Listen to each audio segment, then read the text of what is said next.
In between 2010 and 2014, this event unfolded. As the sun began to shine, you began to feel the lack of electricity running toward the town of Nairobi.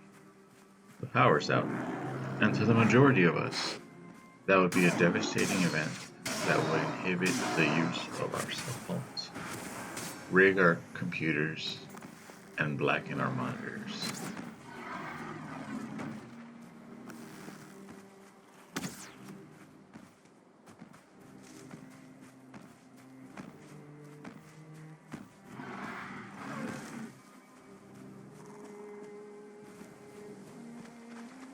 You begin to walk around and see a shell of a wrecked electrical transformer on the ground, where it lays close to the pole where it once produced sweet, delectable electricity.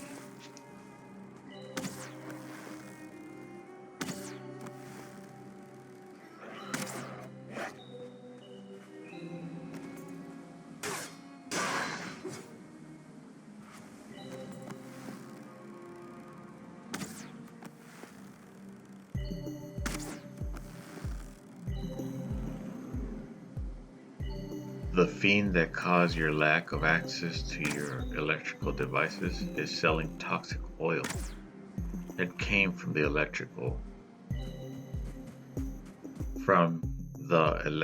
transformer to a variety of chefs that use it to fry food in the roadside stalls. About a gallon and a third of polychloronic biphenyls or PVC laden oil goes for $60, and I had to translate the gallon and a third from 5 liters because I'm ignorant. It has the appearance of cooking oil, but it lasts much longer according to the chefs. I think this rivals the sewer oil that mainland Chinese use to cook, but I don't think it explodes like the Chinese variety. The mouth-watering fried food and cheap frying oil is stunting the country's struggle to make a modern electrical grid, which quite honestly is a charming notion, because they would rather enjoy a succulent poisonous meal than become a modern corrupt hellscape. The experts say that it is simply a public health crisis. But I think the lack of cancer or other modern diseases are not as prevalent in Kenya as the first worlds. Or maybe Kenyans don't live long enough to get modern diseases due to AIDS, killing, sacrifices, or personal hygiene that is common in their cultural upbringing.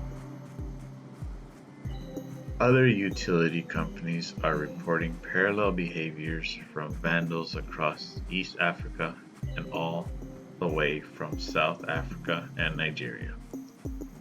This prevents the motivated goals to electrify Africa. This is the type of cultural diversity that would enrich the first world.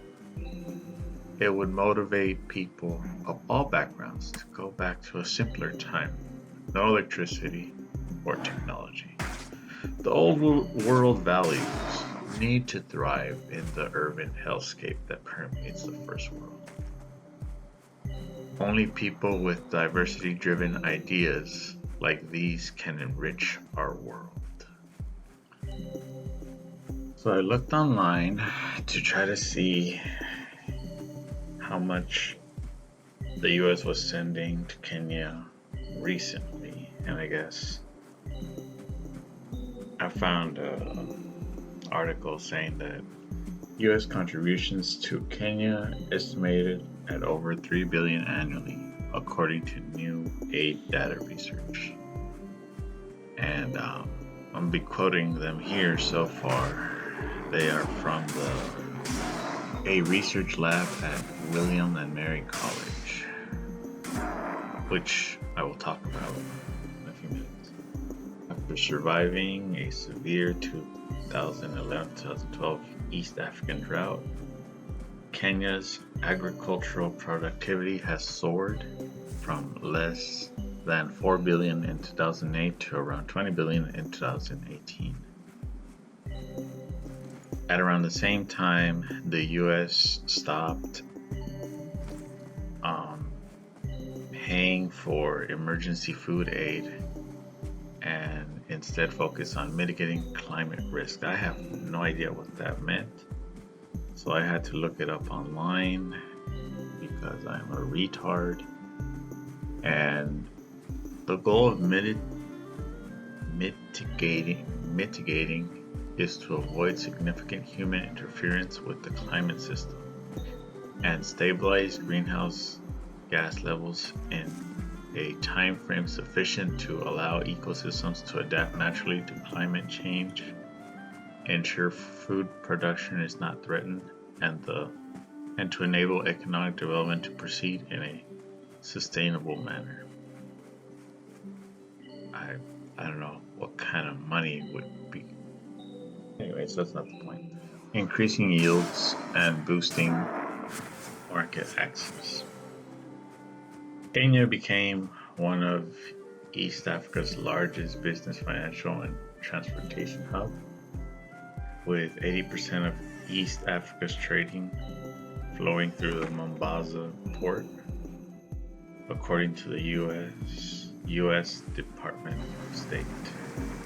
Over the last 2 decades, Kenya's increased its export revenue from the United States by 285%.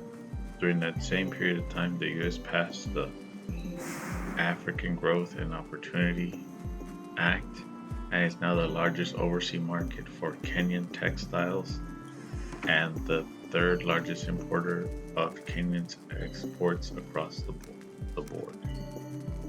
William and Mary College did the research for the Kenya report I just quoted. It seems odd to me that a college who was pro-slavery between the founding of the United States and the Civil War would be happy that Kenya has had an increase in agricultural and textile production. Prominent people of William and Mary College have been quoted for saying that slavery was a benevolent institution serving a greater moral good. And President Dew, author of A Review of Debates and legislator of 1831 and 1832, was an intellectual leader of the pro-slavery movement and played a major role in ending the growing movement for liberating all of Virginia's slaves following Nat Turner's revolt of 1831. Of course, I know we can't hold current people accountable for past sins, but they seem to focus on the agricultural and textile aspect in financial glee.